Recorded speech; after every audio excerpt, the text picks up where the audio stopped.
Okay, so back with Terrence. Guys, if you didn't hear last week's episode with Terrence, it's amazing. Go back and listen. We talk about a lot of things. He's got a lot of... I love all the biz dev stuff that we talked about last week. So let's continue on with it now. Where we left off was you were encouraging people to not be afraid to branch out from a specialty. Yes. And of course, this is one of the things that I think is so cool about the industry in general, because some people crush doing a specialty, and some people love the variety of doing lots of different things. And you could be successful doing both things. And clearly, you're an example of the latter. You've been successful. You are successful at doing lots of different things. You kind of started as a barber, and then you learned how to do ladies' hair. You're a colorist. You do straightening. I didn't ask if you do extensions. That was kind of like, do you do no extensions? Okay. For me. Well, anyway, it's very broad what you're doing right now, which is super cool, and it probably makes it a lot more interesting to you. How do you suggest? Let's speak to the 20-year experienced hairdresser who was kind of the one that you're talking about at the end of last week's episode, where she does, the beach waves, blonding, and that's really her bread and butter. But she's getting bored with it. And she wants to maybe start doing men's hair, but she doesn't have the confidence to learn how. Or I'm sorry, she doesn't have the confidence to just start taking men's clients. She really needs to improve like her technical skills, and then start maybe appealing to men's hair. Like, how does she go about that? All right. The thing is, what I usually like to tell most women that want to get into do more men hair cutting is that they look at a lot of this YouTube stuff and a lot of stuff that's on Instagram of these barbers that are teaching them a way of how they're teaching them a way of how they know how to do hair as a barber. You know what I'm saying? And I try to let most hairstylists know that you're not a barber, you're a hairstylist. And there's a difference. They're going to be a different type of clientele that's going to be coming to see you. Most of the guys that's going to be coming into your salon world are people that are businessmen, doctors, lawyers, people like that that's going to sit there and say to you, the most they're going to want on the side is probably a 2, or a 1. They're not going to go anything shorter than that, because if they want, they're expecting that they're going to get these guys that's going to come in and say, I just don't want them to ask me to do like the line up in the front and the, this and that. I'm like that's barber stuff. You know what I'm saying? Like, as a woman, you just be a woman. Most guys are the most loyal clients that you're going to ever have in your life, ever, ever, ever. They're more patient. They'll sit there with you. And if you mess up, they'll be like, don't worry about it, to grow back. You know what I'm saying?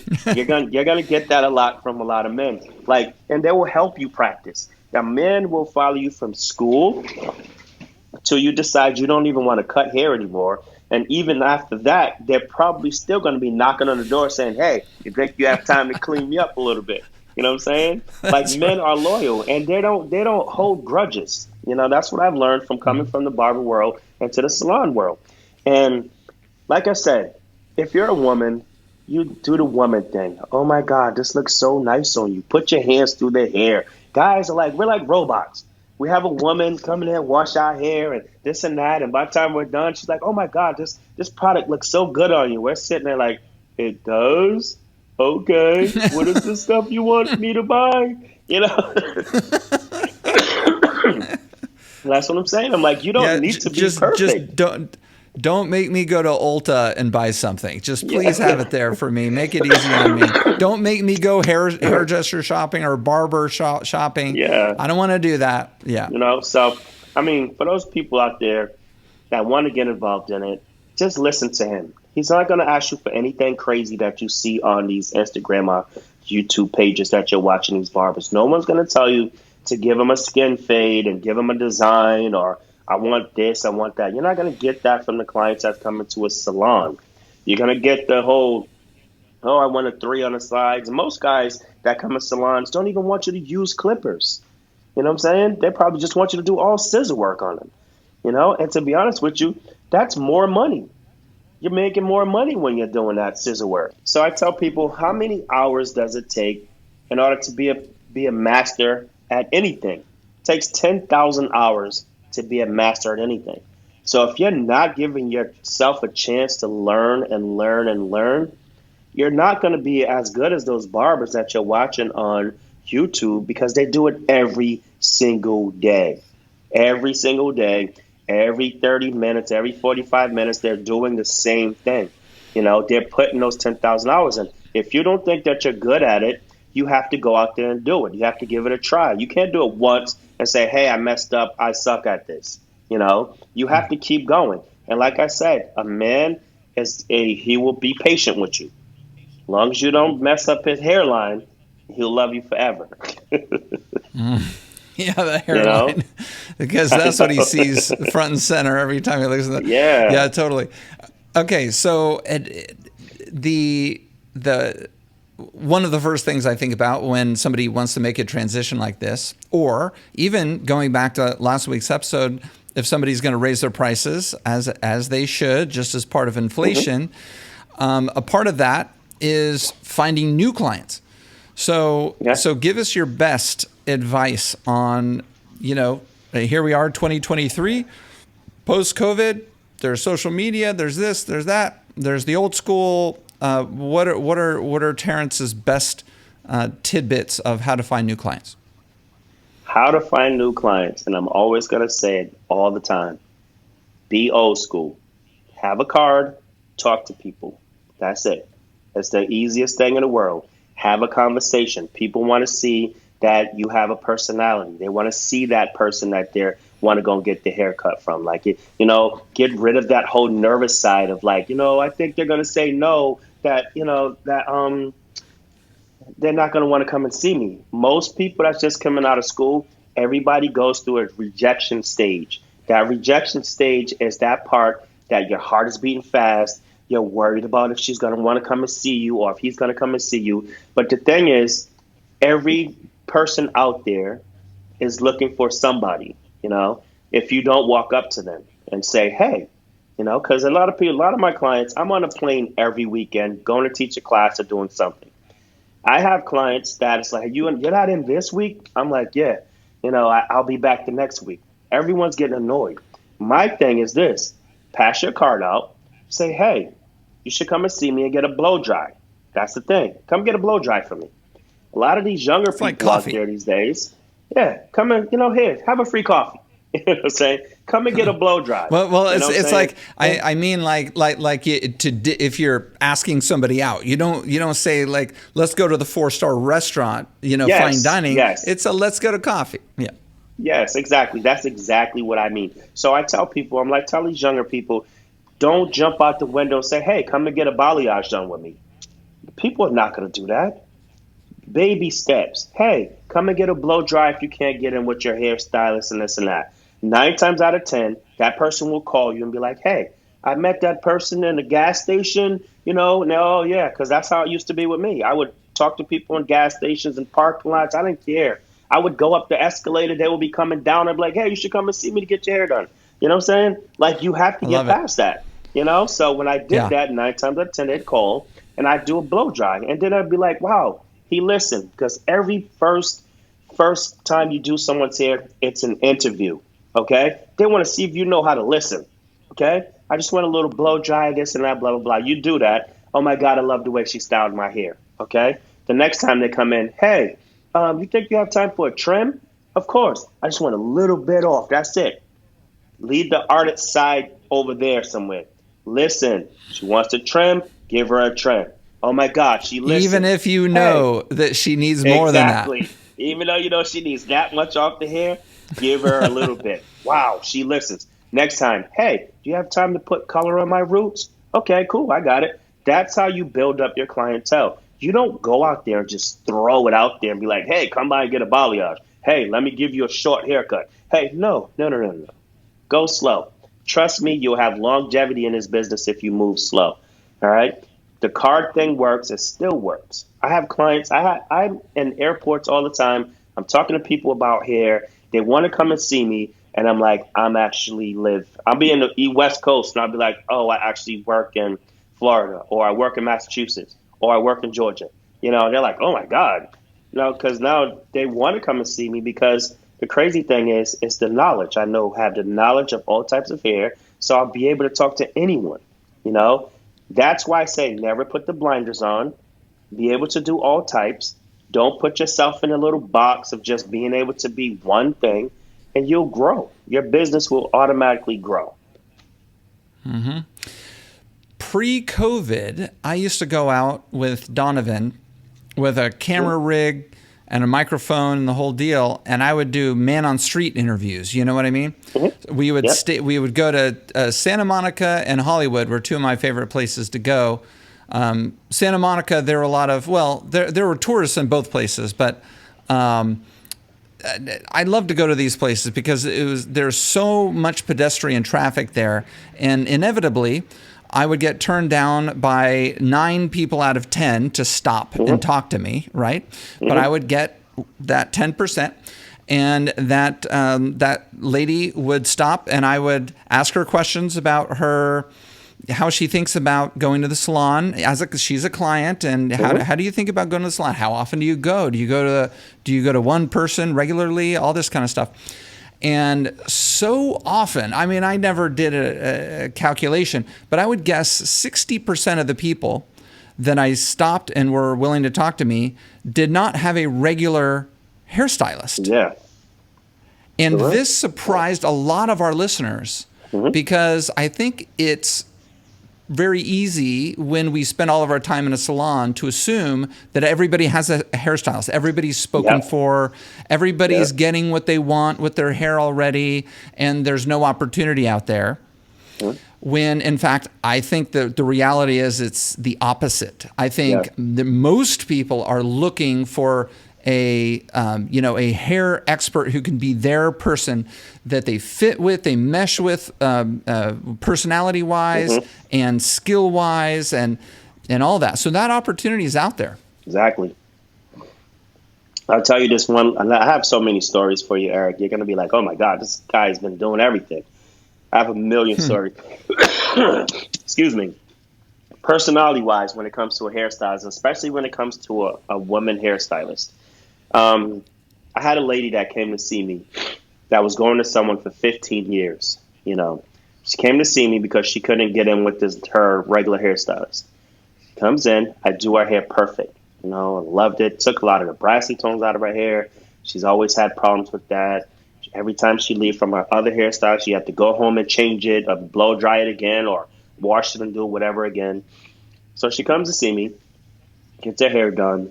And then she's like, oh my God, this is perfect. I think I don't even have to go home and like wash it over again. You did exactly how I wanted it. I'm like, cool. Thank you so much. So when do you want to come back in? She says, oh, I'm not going to leave her. I was like, oh. I was like, huh? She was like, yeah, I'm not going to leave her. I feel bad for her. I mean, so I'm not going to see you anymore. She was like, well, I mean, I love everything that you did, and you did everything perfect, but I just feel bad for her. You know, I've been with her for so long, and I'm like, but you go home and you redo your hair every time, and like, yeah. And she's like, yeah, I know, I'm so sorry, but man, I love how you did my hair and this and that. I was like in shock. Like, there are people out there, like the personality thing works when it comes to, the women hairstylists out there. Because if you're a fun person, and these women will give you a million chances.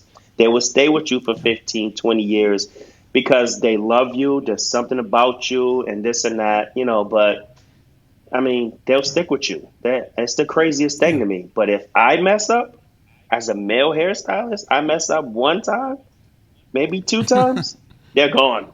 I'll never see them again. Yeah. I'm like, but you don't feel bad for me?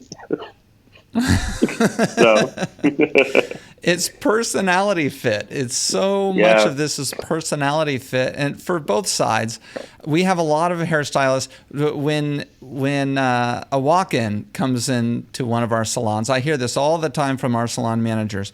So a new client will walk in looking for an X, Y, and a Z kind of service, and we'll have 75 people in the salon. And we can't find anyone to take this walk-in because the hairstylists are so afraid of getting a client that they don't want. Yeah, it happens, man. I take those challenges, though. Yeah, well, some do, but of course, then you have to pair up the timing, like right when this person walks in the salon, is that hairstylist available at that moment? And most of the time, they are not. Yeah, Um, but it's all about finding that finding right that person. the right person, Yeah, yeah, for the personality. And everybody, there's somebody for everybody. It's just like dating, isn't it? exactly. It's like there's somebody for, like, I think most guys probably wouldn't do very well being married to my wife, but I do great married to my wife, you know, and and vice versa. Hmm. I'm sure I'm not great for a lot of ladies out there, but it's like dating and matchmaking Yeah. out there, which I think this is one of the reasons why there has never been an app or some software out there that has become the go-to matchmaker for clients and hairstylists, right? Everyone's tried it, whether it's Style Seat or, findastylist.com, or, I mean, there's so many, 23, 24 years I've been in this business.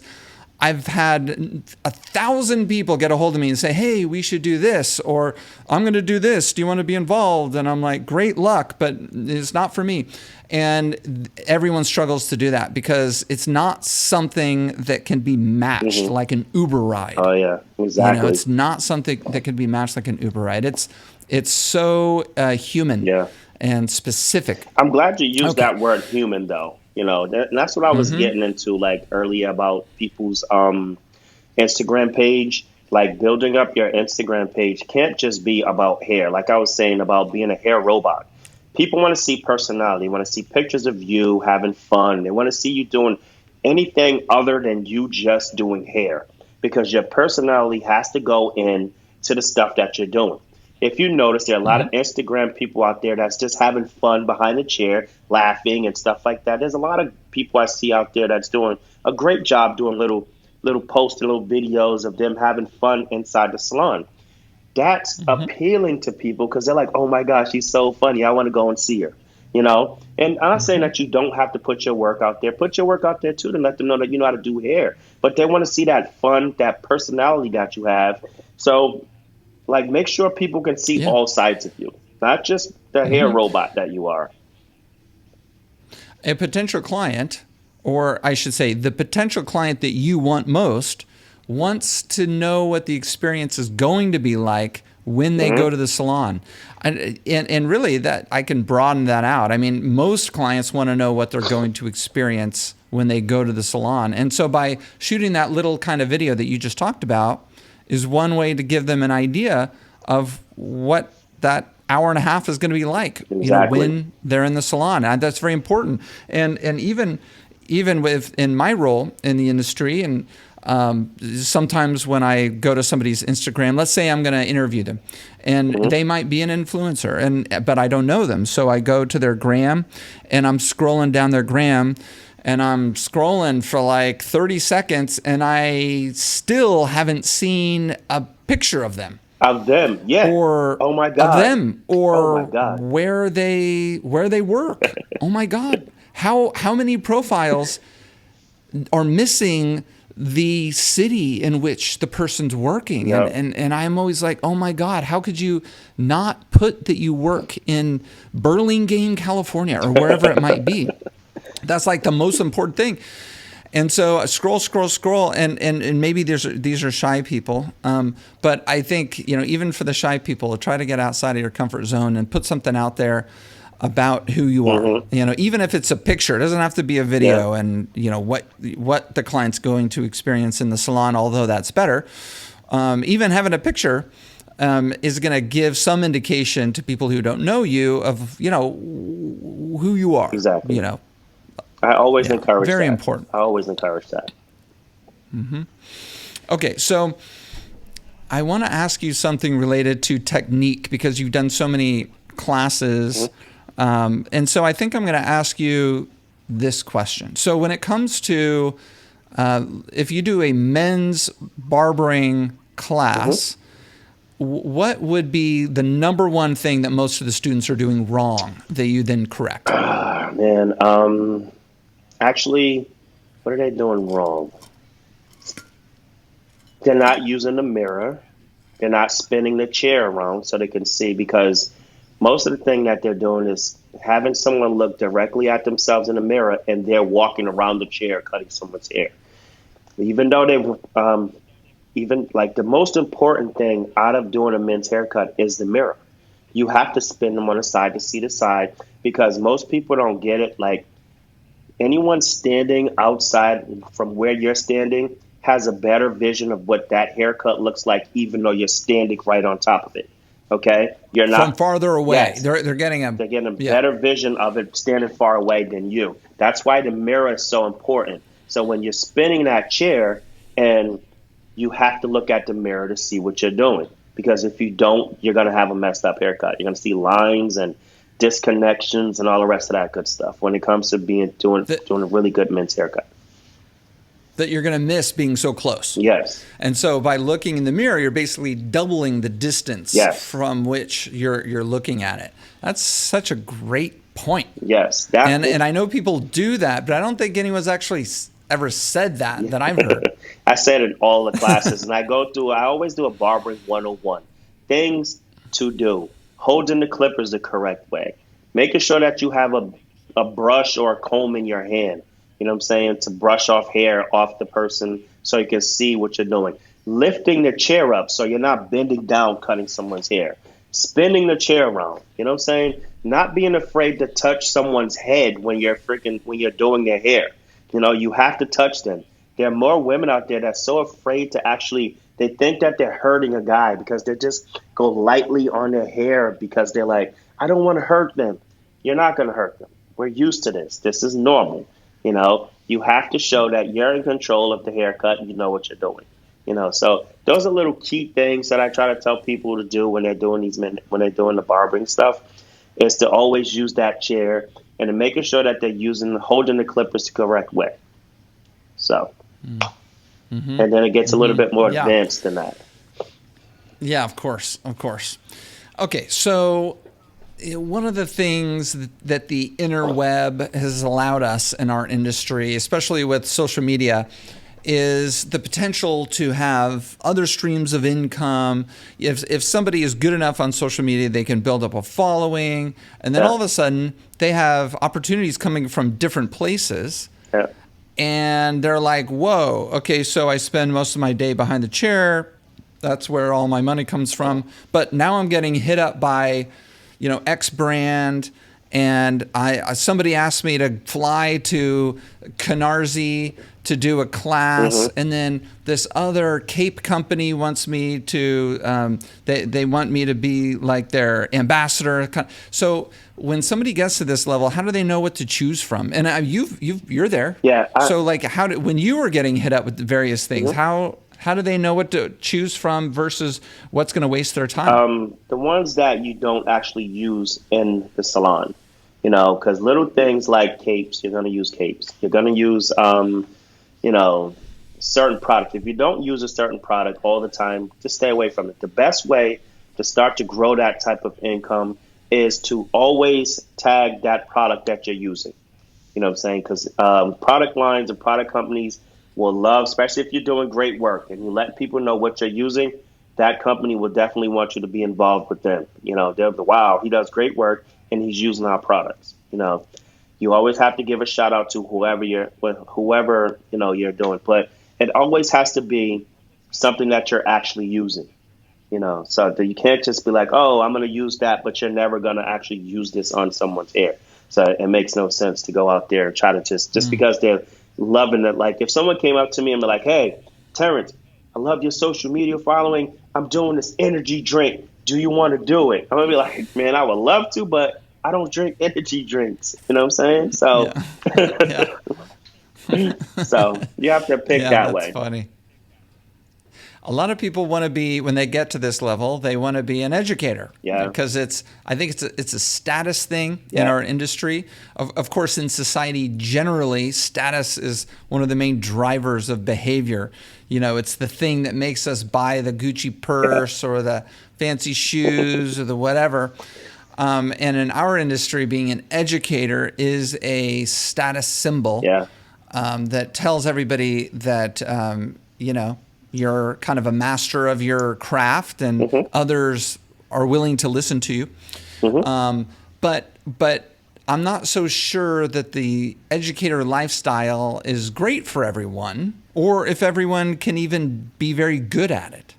No, I mean, uh, it's trust me. A lot of people ask me this question, and it comes from being doing a lot of celebrities, and it becomes from being an educator too. If you guys actually see how many superstar hairstylists out there are, there's really not that many.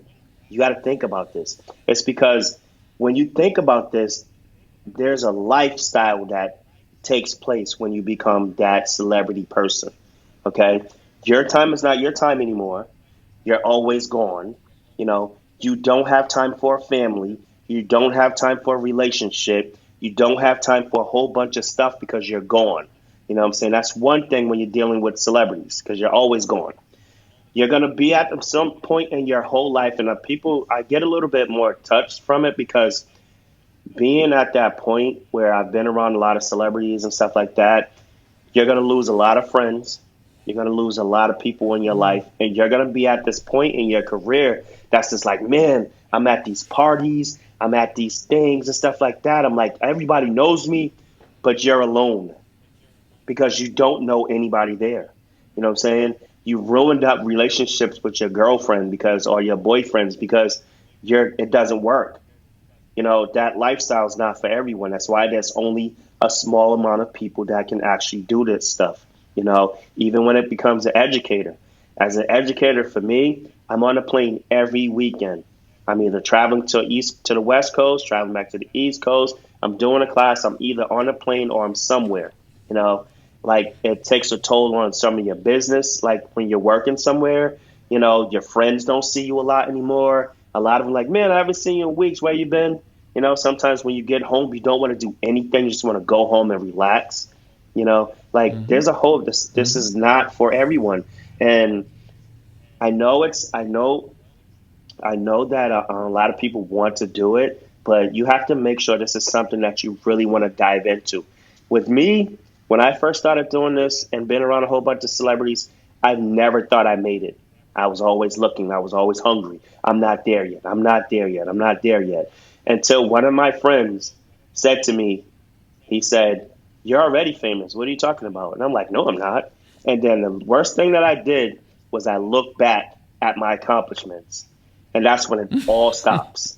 It stops Oh yeah. immediately as soon as you look back to see what you've accomplished. And you sit there and you Google your name, and there's a whole bunch of stuff about you. And you've done this. And yeah, you're sitting back looking at yourself like, wow, man, I can't believe I did all of that stuff. And This then guy's that impressive. hunger, yeah, then that hunger that you had to try to make it to the top, it's not there anymore because you think you already did it. Now you're there. So you don't have that drive.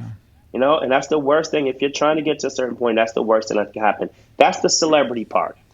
The educator part is more like you have to be able to talk to people. You have to be that type of person that people want to listen to.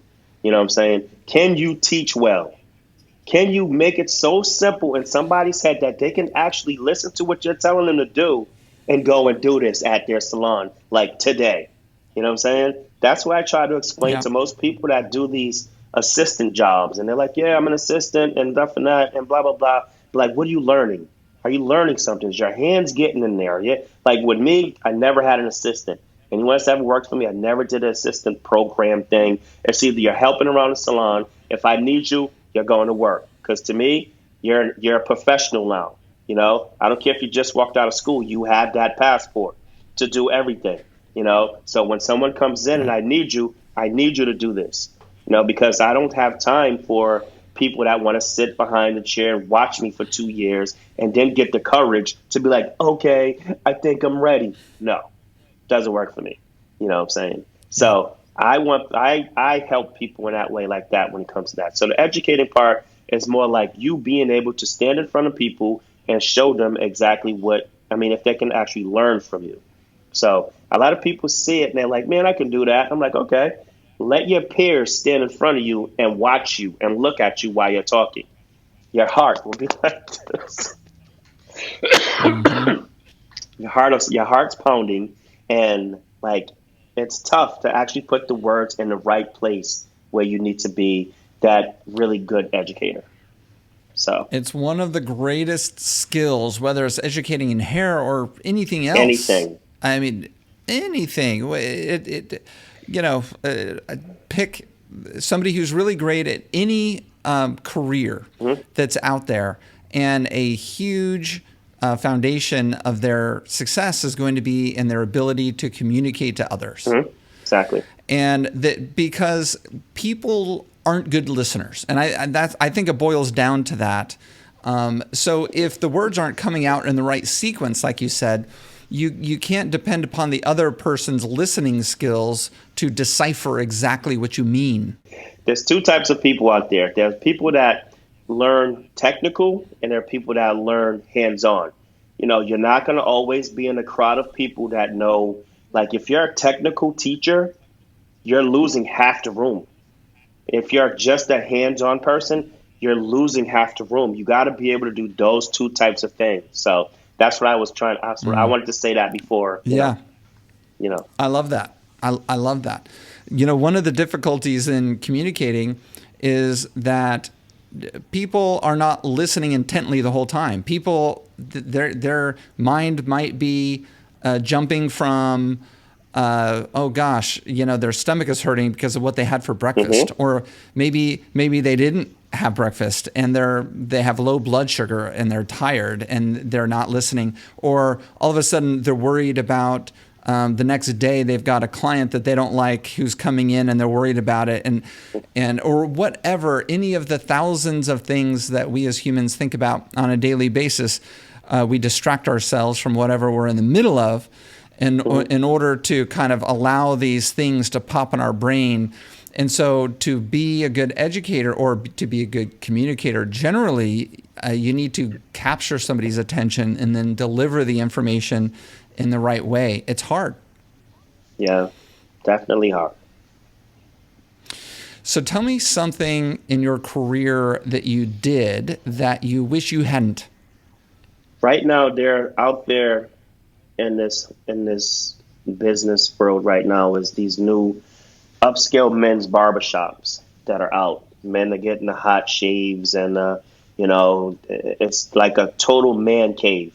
You know, I did this 11 years ago, 12 no, 12 years ago. Um, Total man cave, 45-inch flat screen TVs, leather couches, cigars, Scotch, scarves. So I'm booze. talking about everything, the works, tanning booths, private manicure, pedicure areas for guys because men do not like to get pedicures in front of people. With a flat screen TV in there, so it's just their own personal thing. Um, it just was like fun. Like you go there and you're like, yes, I love this. Thing that I wish is that I didn't put it in the area that it was in when I did it. I mean, that's the only thing that in my whole career that I wish that I did it in downtown Boston instead of in the Mm, suburbs of Massachusetts in the middle of nowhere. You know what I'm saying? okay. Like because Yep. now when I'm around and I'm doing these classes and I see these people with these shops and I'm like, man, I was doing this a long time ago. Just imagine if I had it in a different location, it would be like insane, but Yeah. that's probably like the only Yeah. thing that I wish I could have changed. So, Well, that's not so bad. It was probably expensive for you, but yeah, that's not terrible. You know yeah. that concept. I've been seeing it around. People are always trying it. The shops, they come and they tend to go. I don't know how successful that Hmm. is. It's a very specific kind of client, and I know that those kinds of clients are out there. Yeah. But I think it's kind of hard to find them. Hmm. A few of the franchises, like I think 18.8, you know 18.8. was a franchise Mm-mm. for kind of a high end. Maybe it was just West Coast. Yeah. But they were trying to put forth that kind of experience. Yeah. And there was booze and Yeah. there's all the fun stuff that you talked about, and they fizzled. Yeah. It was kind of an expensive thing, and it kind of fizzled. Yeah. Okay, so I don't. who is in?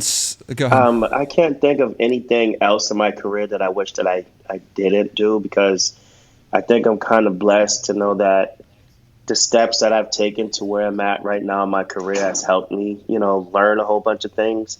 Like, I don't think that anything that I've done was something that I wish that I'd never done. So I think the whole location of one spot is probably my only thing that I wish I could have changed. But other than that, man, I think I did a pretty good job, man. What's the most difficult conversation you've ever had with a client in your chair? Could be anything. Difficult.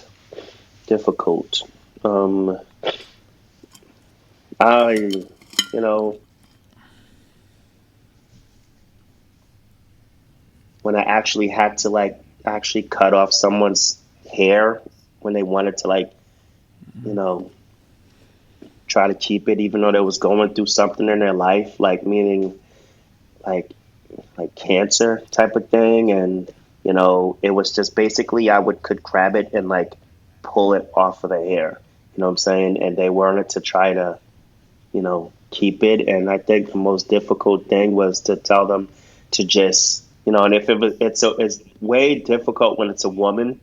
So it's kind of tough when you have to, take that thing from a woman, that thing that makes them who they are, and stripping that from them, it's kind of hard, you know what I'm saying? So, yeah, of course. My wife had breast cancer about a year and a half ago, maybe 2 years ago now, and she was put on chemotherapy that causes hair loss most of the time. And we, of course, did everything. I mean, she put a lot of effort into researching ways to prevent the hair loss, and she ended up going with a cold capping thing. I don't know if anybody listening knows what cold capping is. I didn't before she brought it up, but it's basically an ice pack, a bunch of ice packs that are combined into like a helmet-shaped thing that is kept at something like 40 degrees below zero. And the idea is that when the chemo patient is undergoing the infusion for chemotherapy, my wife's was, I think, once every 2 weeks, and it's for like 5 hours. She would, there was a guy who showed up to the thing, and the guy would place the cold cap on her head and keep it there for that 5 hours. And of course, it's very uncomfortable, but the idea is that you constrict the blood flow to those cells that hold the hair follicles such that the chemotherapy drug doesn't make its way up into that area to cause the hair loss. And it worked. Wow. Never heard of that before. It worked. Wow. So that is a thing. It's called cold capping. And the reason I said it is because I don't think that I've mentioned it to the listeners before. But for those of you who have clients who have cancer, we all know how common, unfortunately, cancer is. My family has had lots of cancer. I just lost my mother-in-law to cancer. And so it's a natural reality of life. Thank you. But the cold capping worked for my wife. It doesn't work for everybody. They very much were honest about this might not work, and you might pay the money, and it might not work. But it's called cold capping for anybody who wants that out there. I imagine that the hairstylist community gets asked quite a bit about things that happen with chemotherapy. And so I can imagine how hard that would be to have a client in the chair trying to salvage her hair when her body is just not holding on to it. So, Terrence, do you have any hair horror stories? Give me your best hair horror stories. And by the way, it could be you, your client, or it could be somebody in your shop that you unfortunately had to witness or something. Okay, so this happened when I just left from the barbershop world to the salon world. Okay, I had a girl that came in that wanted to kind of like shorten up the back of her hair, keep the fullness in there and stuff like that, you know, around her occipital area. And I was like, okay, we kind of used to do this in the barbershop, so, it's fine. So I grabbed my clippers, like cleaned up the back and lined it up nice. And I'm sitting back looking at it. And I'm like, wow, I'm really good. Looks really nice. So she, so she grabs a mirror. I turned her around to look at the back of it, and she just sat there and started crying and ran out of the salon. So I was sitting there like with my eyes No. open, like, oh my God. This is me coming from the barber world to the salon world. And that's what I always tell people, that make or break moment to tell you if you want to be in this business or not. But that was it. She ran out crying. And like, I was just sitting there like, nope, I can't do this. No. She ran out crying. It was so crazy. Oh, Couldn't believe it. did she end up coming back? And No, I can't. I was about to that was quit. it? Yes. I didn't have a horror She was a story. runner. Yes, she ran out. She was gone. She just was crying and ran out the salon. I was like, oh my God. Wow. It's never happened to me before. Wow. That's not very, I imagine that's kind of traumatic. Something followed. That's a nightmare that kind of followed you around for a while, Oh I my bet. God. Oh yeah. Sticks with me like it was just yesterday. See, everybody listening, it happens to the best. It happens Yes. to the best. That's why we do the hair horror stories, by the way. Hmm. All right, Terrence, this has been amazing. And any last words for the community? My words to every hairstylist out there is this one thing. Do not put the blinders on. Do all sorts of things. Open up your palette in the knowledge for every part, every type of hair. Trust me, you'll be successful. You won't turn away anyone. You'll always make money in this business. Trust me. Amazing. Thank you so much for sharing your knowledge. You're Terrence Manning. It's on Instagram, Terrence with 2 R's _ Manning. Yep. Thanks so much, don't brother. put an A in my name. Terrence. A lot of people put A and CE.